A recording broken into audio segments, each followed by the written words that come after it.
Bonjour tout le monde. Bonjour mesdames et messieurs, honorable assistance. Je me présente.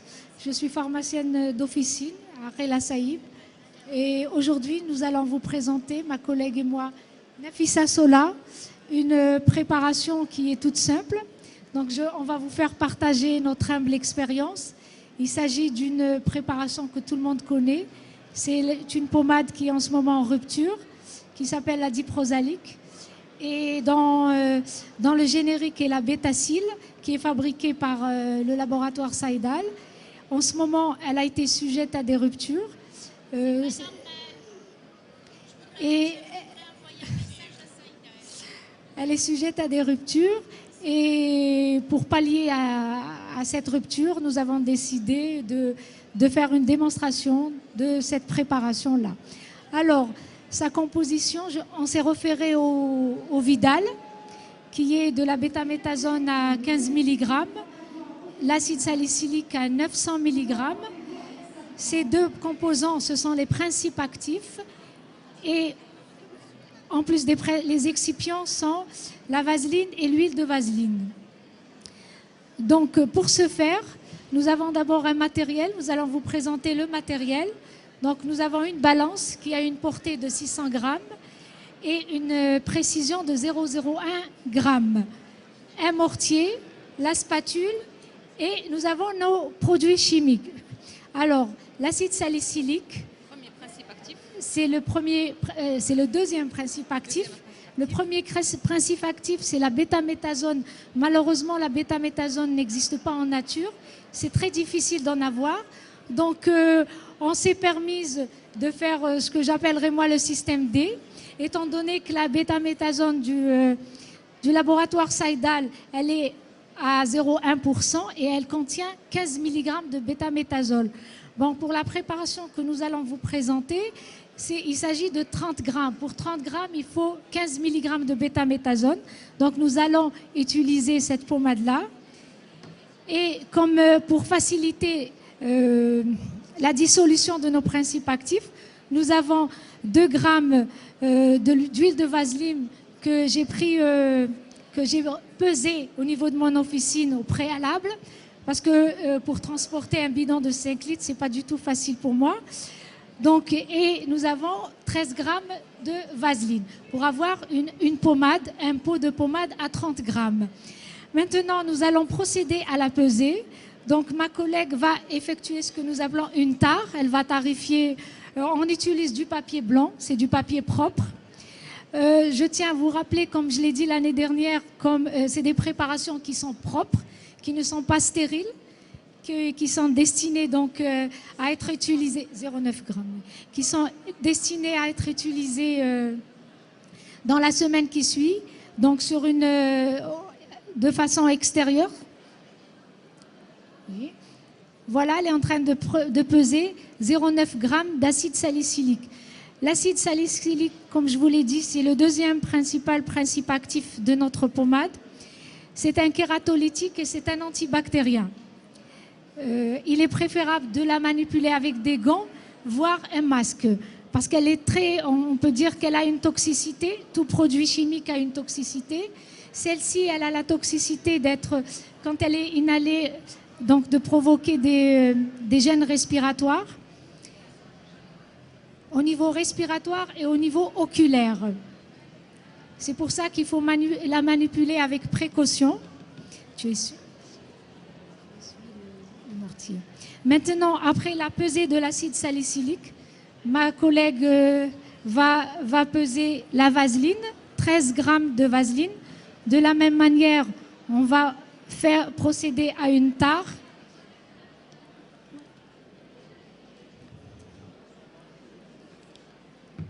La vaseline, comme tout le monde sait, c'est un excipient qui est très bien, c'est un très bon excipient quant à sa stabilité. C'est un produit qui est visqueux. Et tard. Non, zéro.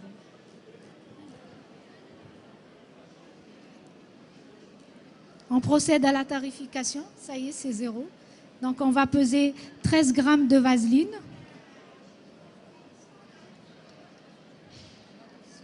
La vaseline est très stable. Elle a la propriété de ne pas traverser la peau. Mais c'est... Non, non, t'as pas besoin de faire avec lui. Ça descend pas.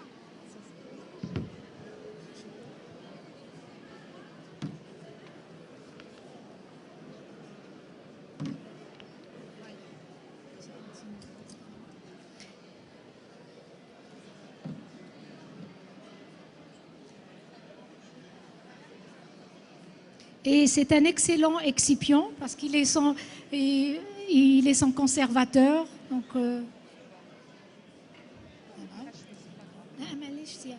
ça fait rien si nous avons c'est un delta, un plus ou moins 0,03.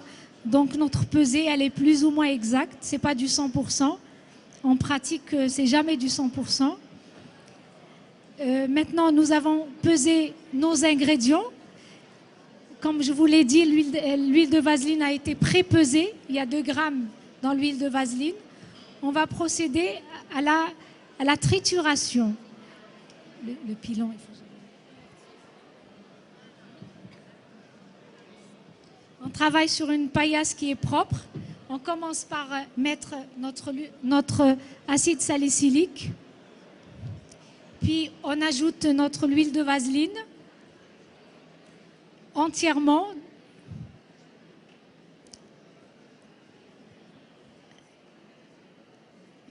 Et on procède à la trituration. Alors je tiens à préciser que cette pommade n'est pas destinée à être délivrée au public sans ordonnance. Comme c'est un dermocorticoïde, on sait que les dermocorticoïdes sont surtout utilisés en cas de psoriasis, en cas d'eczéma et de dermatite atopique et bien d'autres. On va ajouter notre bêta-méthasone. On va mettre le même volume. Là, il y a à peu près 3,90 g. Donc, on va ajouter le même volume dans un premier temps. C'est un tube de 15 grammes. Donc, on va mettre un tiers. Puis, pour qu'il y ait une bonne homogénéisation,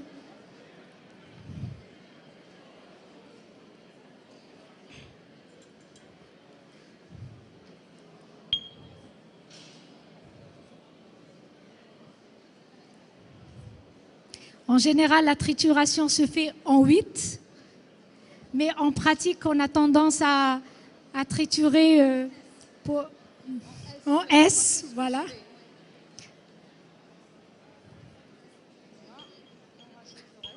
On rajoute le reste, donc nous sommes à peu près à quel volume? À quel poids?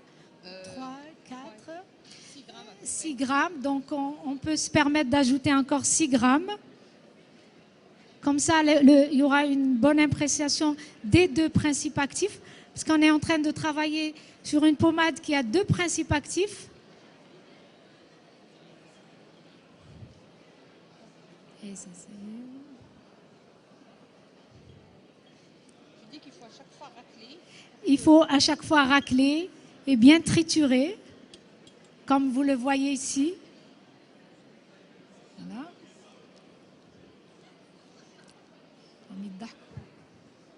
Pour rigoler pour la cuisine. C'est la C'est cuisine. de la cuisine. C'est simple, il faut avoir une paillasse. Je crois que chaque officine est dotée d'une paillasse. Donc c'est à la portée de n'importe quel pharmacien. Et voilà.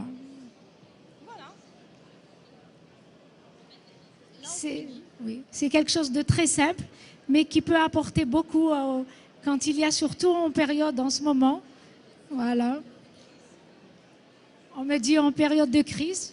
Je suis tout à fait d'accord, oui. On est en période de crise.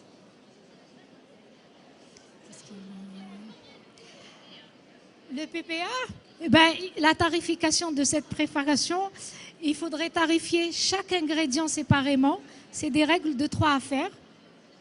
Alors, nous avons, comme la bêta-méthasone, elle fait 150 dinars, donc on la met dans un premier temps à part. On ne prend pas de bénéfice dessus. Donc, si vous voulez qu'on parle argent, eh ben, on parle argent. Et l'acide salicylique, elle fait dans les 800 826 dinars le kilo, donc multiplié par 0,9 divisé par 1000 grammes. Faites le calcul, je ne suis pas de calculatrice. Donc ça va faire divisé par 1 gramme, donc ça va faire dans les 2 dinars à 3 dinars. Ça revient pas cher du tout. La vaseline, elle fait 380 dinars, donc on multiplie par 13 grammes, donc ça fait dans les... multiplié par 13 grammes divisé par 1000, ça fait dans les 10 dinars. Donc si je prends le prix plus le travail du pharmacien, la main d'œuvre, le temps, on va préconiser ça à... Le pot, c'est après, parce qu'on ne prend pas de bénéfice sur le conditionnement.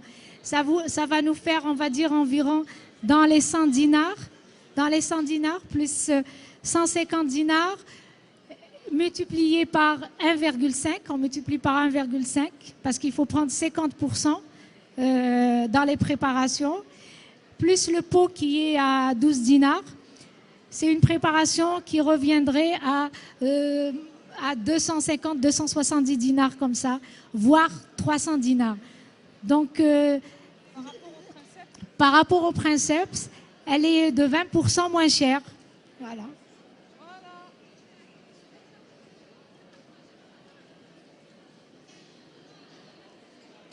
Maintenant, on est en train de mélanger le dernier excipient qui est la vaseline.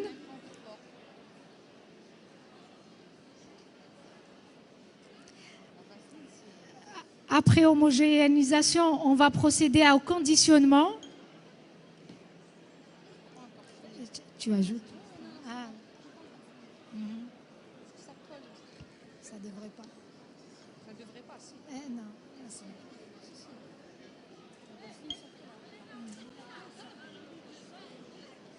C'est une pommade qui est grasse. Comme vous la voyez, elle est blanche. Il y a l'acide salicylique, la vaseline, donc qui est, quand elle est pure, elle est très blanche.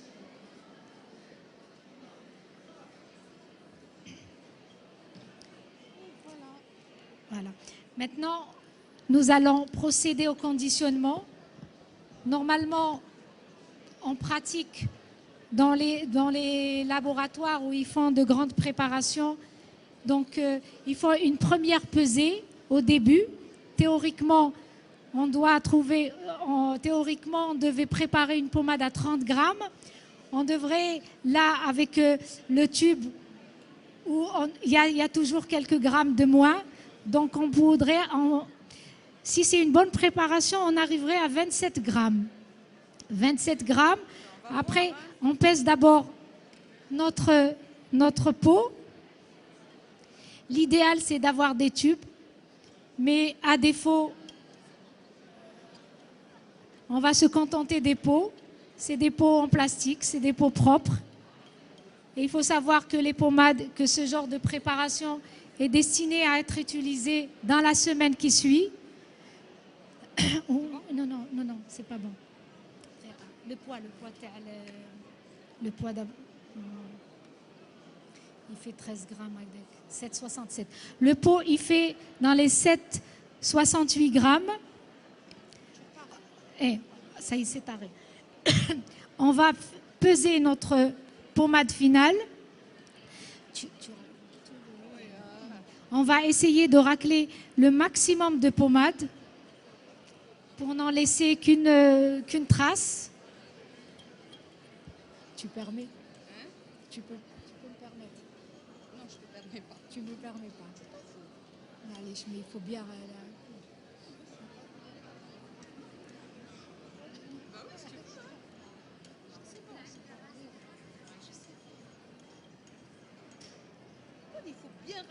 Et il faut bien racler le mortier. Voilà. Repèse-le. Et à la fin, en officine, on a un registre spécial. Ce registre où on met toutes les préparations qu'on fait. Donc ça, moi je la qualifierais, excusez-moi de le dire, d'une préparation officinale et non d'une préparation magistrale.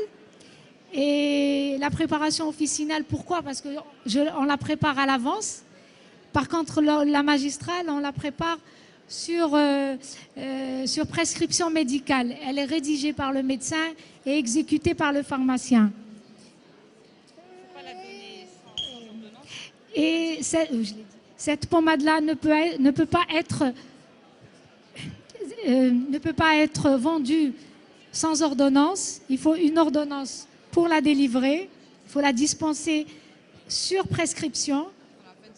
On est à 25,90 grammes. C'est la moyenne pour un tube. Donc normalement sur le registre, on met la date d'aujourd'hui.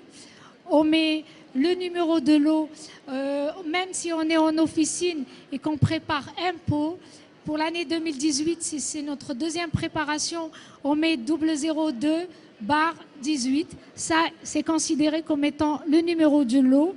Maintenant, on va finaliser par l'étiquetage qui est très très important, qui est vraiment très important dans les préparations, que ce soit officinales ou magistrales.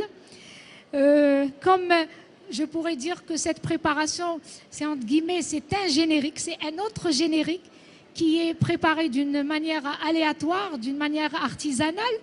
Et là, il y a l'entête de la pharmacie avec la composition et les dosages.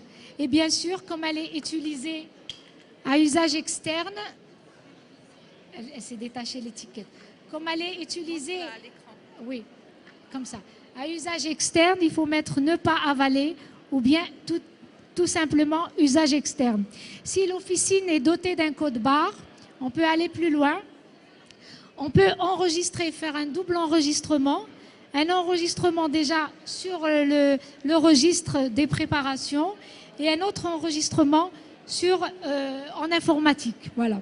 Donc, on met notre code barre avec le nom de la pharmacie, la date de péremption qui est très très importante dans une préparation.